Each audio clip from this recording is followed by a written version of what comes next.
V dnešnej úlohe budeme pomocou Excelu počítať objem, obsah a obvod nejakých útvarov. Čiže tu máme nejaký obvod štvorca, obvod obdĺžnika a tak ďalej. Čiže najskôr si zadajme nejaké vstupné údaje. Povedzme, že Ačko bude 2 cm, Bčko 3 cm, Cčko 5 cm, Rko povedzme 4 cm a Včko povedzme 7 cm. Jednotky som tu neuvádzal, môžeme ich uviesť niekde tu, že všetko je v centimetroch.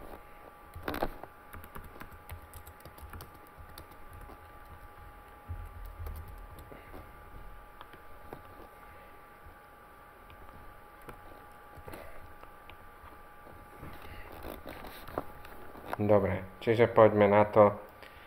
Čiže obvod štvorca mám 4x-a, čiže začnem rovná sa 4 krát a čuknem na hodnotu v Ačku. Vypočíta mi to. Môžem si to dať takto, aby mi to dával do ľavej strany. K tomu rovná sa. Takže si to nastavím všade na týchto bunkách.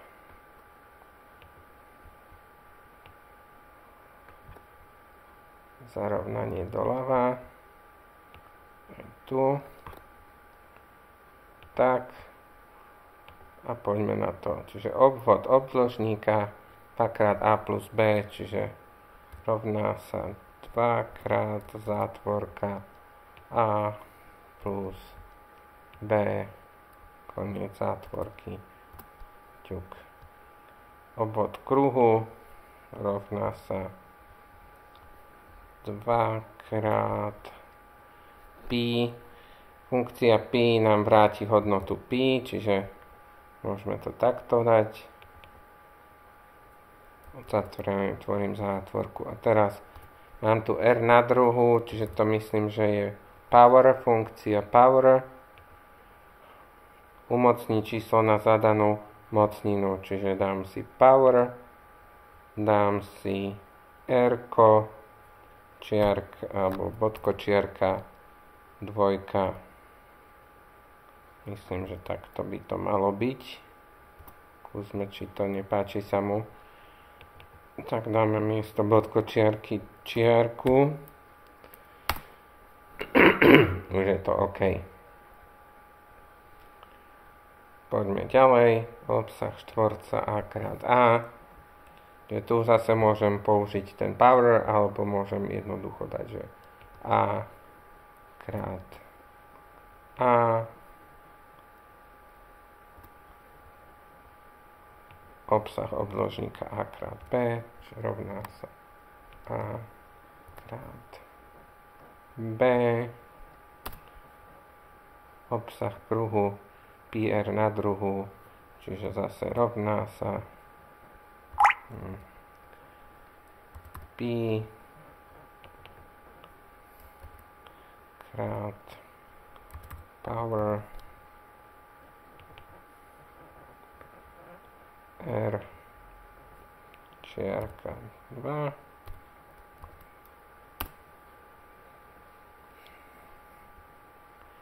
obsah kocky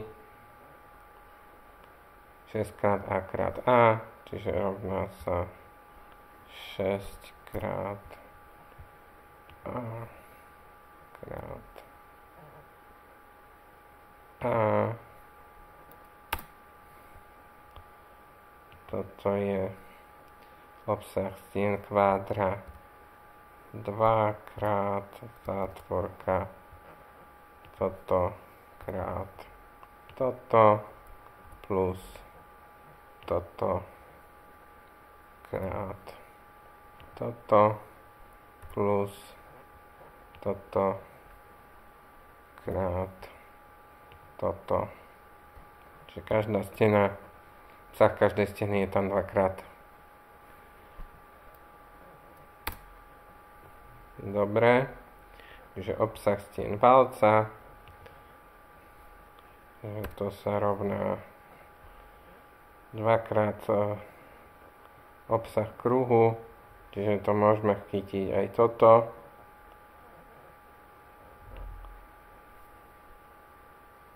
Plus, počkaj, dvakrát. Čiže dvakrát obsah kruhu plus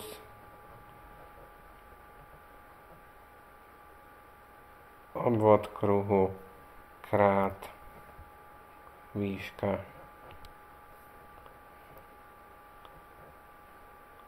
Ak chcete, tak tuto si to môžete vypočítať aj rovno z tých vstupných údajov, ale myslím si, že takto je to zrozumiteľnejšie. Dobre, vypočítalo. Čiže objem kocky, buď si dám a krát a krát a, alebo si môžem dať power, tam si ačko na tretiu. Dobre, čiže teraz objem kvádra rovná sa toto krát toto krát toto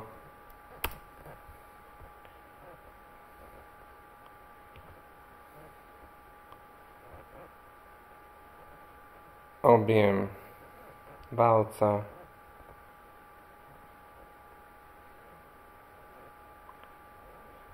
poďme, to je vlastne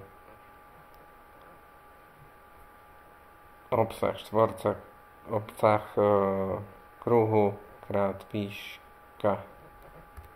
Čiže obsah kruhu, to je toto, pardon, krát výška.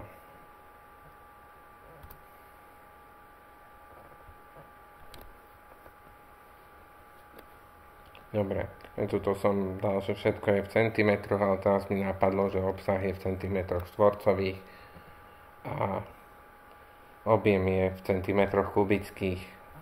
Čiže mali by sme to tam uvádzať, ale v našej úlohe na to kašleme. Dobre? Verím, že to viete. Dobre, čiže to je asi tak všetko, čo od vás chcem. Čiže vyskúšajte si funkciu power, vyskúšajte si násobenie, no a ešte teraz môžete skúsiť nejaké iné hodnoty tam dať, napríklad keď tam dám trojku, mali by sa mi tie hodnoty všade zmeniť. Hej? Čiže tu nás som už dostal 27, tu nás som dostal 9, tu je 12, hej? Čiže zmenilo sa mi, keď zmením príklad polomer na 3, tak by sa mi mali zmeniť aj tie hodnoty.